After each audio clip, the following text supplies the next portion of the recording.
We are familiar with the creation stories, but it has been heartbreaking to me how much we miss in reading in the book of Genesis, especially the creation stories, for reasons obvious and mysterious. We have gotten so wrapped up in the ideological battles over evolution and original sin and biblical literalism that we have missed the great pastoral and spiritual focus of the creation story. This is a serious, serious testimony that we have in the creation story. And I think what we have missed, and if you don't hear anything else I say, I'm going to tell you what we missed, and then you can go back and read it so that you can pick it up. And then even you can come back and tell me, oh, Pastor, you were so wrong about that. But anyway, what I think we have missed in this story, because we've been so focused on these other things, is we have missed God's amazing grace. So you say, oh, that's so simple. No, but by the time we get to the New Testament, we think grace is new. Oh, there was no grace before now. But in the creation story, it's all about God's amazing grace and boundless abundance. You see, not to get too vulgar on you. See someone getting ears perked up. We have turned the Garden of Eden and the story of Adam and Eve into a soap opera whose sole purpose for us is to win our theological battle. So then you have people saying, oh, Adam and Eve is all about what marriage is supposed to be. It is not. And then we say, oh, God made Adam and Eve and not Adam and Steve. God also made Steve, and he's quite handsome.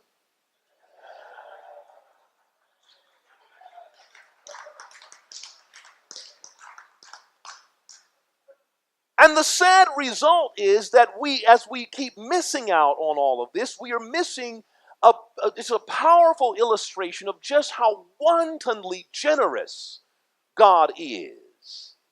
And it also means that if we do not see God as generous, if we do not see God as giving us grace, then we began, and so many of us, and you know it, and some of you out here have done it too, so many people then began to doubt their place in God's heart. Doubt who God is. And so our text today, I want us to get into it. Our text today is the second story of creation.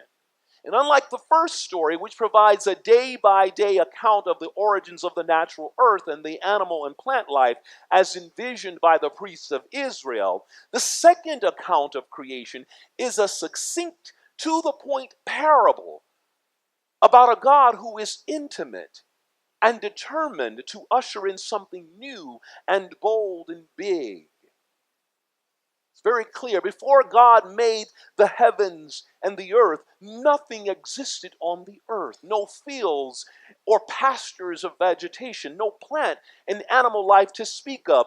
The earth was mired in barrenness, and there was no bounty to behold. And yet, God saw to it that the earth would get all that it needed to sustain life. Everything that earth needed to bring forth life, the earth would get it. So what they tell us is that streams of water. Oh, see, again, some people think it's only water starts to get new at baptism. No, water's been doing a lot of stuff from the beginning. Streams of water came up from the earth. Came up to make sure that plants and animals would be birthed and sustained.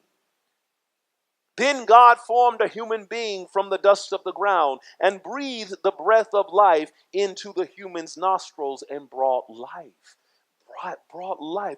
Then God placed the human being into the garden. Where did the garden come from?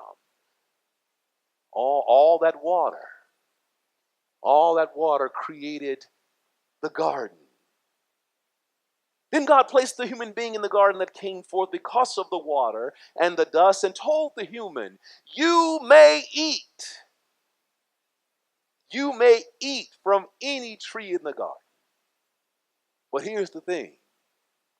Stay away from that one tree. The one tree. You can eat anything you want. There's one thing I don't want you to do. Stay away from the one tree that will cause you to doubt me. Stay away from the one tree that will cause you to forget who and whose you are. Stay away from, let me break it down to you.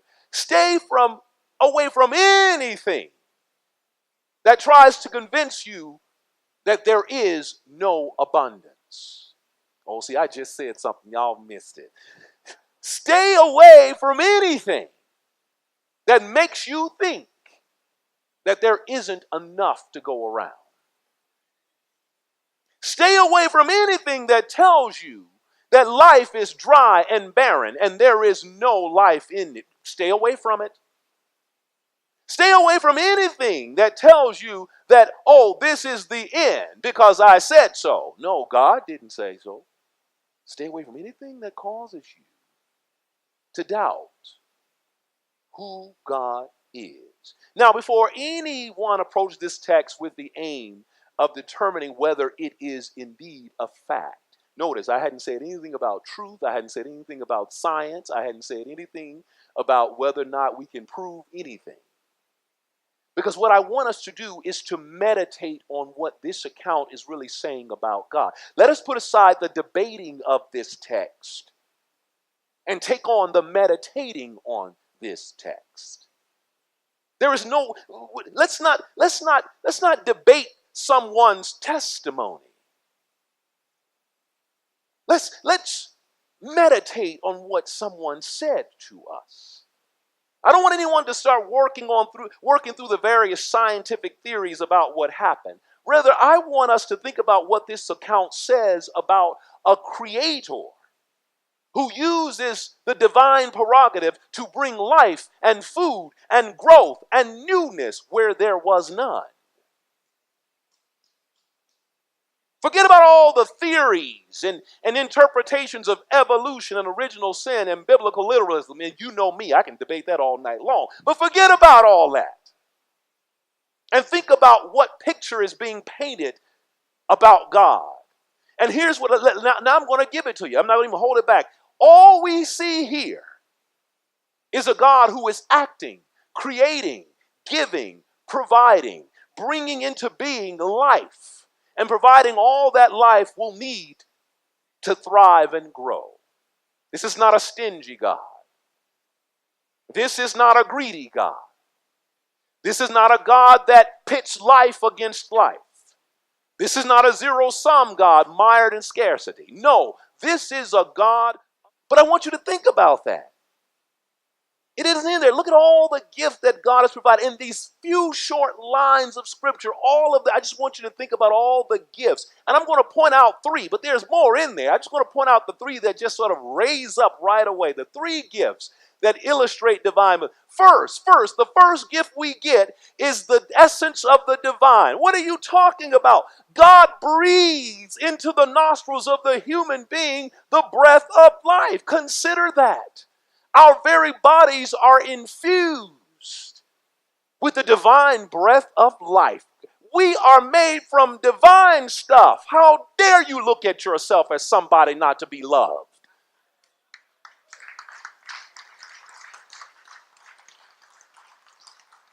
How dare you discount your gifts? How dare you say that you are not beloved? We have within us the very breath of life, the divine essence. Don't let anyone ever tell you, if you have a hymn where you're singing that you are depraved, throw that hymn out and start over.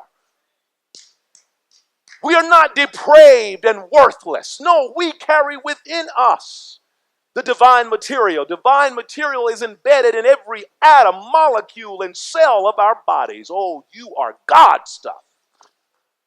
God stuff. So that when we see each other, we should see the God in our neighbor. And we should love one another and accept our identities as the divine offspring that we truly are. That's the first gift. See, I hadn't even got to the second one yet.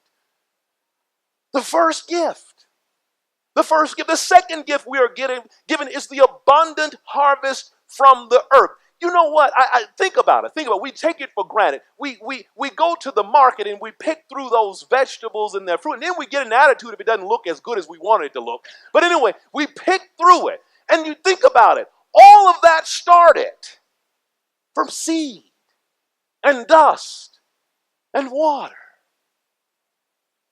That this divine harvest is given to us from the earth, in the flowing of the water, in the flourishing of the garden, in the tilling of pastures and plants that can sustain life. God reveals that the earth has all that she needs to feed us. And you see, the thing is, we've pushed aside God's economy, we've taken on our own economy. But in God's economy, this good earth is not sectioned off to the highest bidder, and harvest is not parsed to sell in the marketplace. Oh, see, the first human being didn't have to have money. He didn't have to go to Cub Foods and pick through the vegetables. It was all there. But unfortunately, this bounty of this earth has been so privatized and commodified that we can't even conceive of its bounty. We are transactional people. We walk into the store, we plump our money down and pick it up. But that was not the way it was meant to be. Oh, somebody's going to tell the authorities, this man is talking about communal stuff. Arrest him. Scientists have determined that we have enough food to feed the world over. And yet there are people who are hungry. What does that mean? That the harvest is plentiful. We've just hoarded it for ourselves. Oh, but that's not what happened in the beginning. The third gift that God gave us in this creation. Now, this is going to blow your mind because it blows my mind every time I read it. The third gift that is given to us in this account of creation is permission. Oh, I know. Ever since we started to walk as children. Don't stop, get away. But the first gift was permission. You may eat anything you want. Notice, the human being didn't hear that. Human being heard don't. But the first gift was permission to enjoy and live in God's abundance. God invited us first to eat anything we want. And then God told the human being to till the garden. But you know, our translation misses that because it doesn't say, the Hebrew words that are used there, it doesn't say go and work it or till it. That's not what that Hebrew, the Hebrew says, go and serve it. You think it was intentional that they don't translate it as serve it? Go and serve the garden. Don't exploit her. Go and serve her. And then you may eat. You are permitted to eat anything you want. It's amazing how the church jumps over permission and goes straight to prohibition. Don't. But that's abundance. God is so generous. God said, anything you want to eat, go ahead and eat it. And just remember, you are free to enjoy what God has given us while understanding that all that God creates may not be for us. But enjoy it. You are permitted. All these gifts come to us out of divine abundance. I want us to keep that in our minds. Keep that in our minds. Keep that in our minds when we look next to us and it looks like the pews are empty. Keep that in mind when we reach into our pockets and there is no money there. Keep that in mind when you're looking before the mirror and you say, I'm not good enough and I don't have anyone. Keep that in mind. Keep that in mind when the government or business tell you that there isn't enough to go around. Keep that in mind when we get so mired in prohibition that we can't move, that every step we make and every decision we take, we feel like we just are going to lose everything. Remember, Remember that God is a God of abundance. Remember that you carry within your body a piece of the divine essence. Let's not forget it. And I firmly believe if we lived in that place of abundance, we would not fight over every little corner of the world. I believe that we understood ourselves to be connected to God so inextricably, then we wouldn't hurt each other the way that we do. I do believe it, that if we continue to train our minds to consider God's abundance, that the very things that we desire deep down will come whether we get it in the form we expected or not. Oh, an abundant God. We are the bearers of a counter narrative. What do you mean by that, Pastor? Well, what I mean by that is the story that they're telling us out there isn't the story. The story that we hear here, the testimony of these people who experience God's abundance, is the narrative that animates us, that gets us up in the morning, that puts a smile on our face. And if anybody says, why do you people go to church? We don't need church anymore. You remind them, I am the church. I am the church. I'm a part of this web of abundance. And try as I might, whether I step into these doors or not, God was providing that abundance from the very beginning. Amen.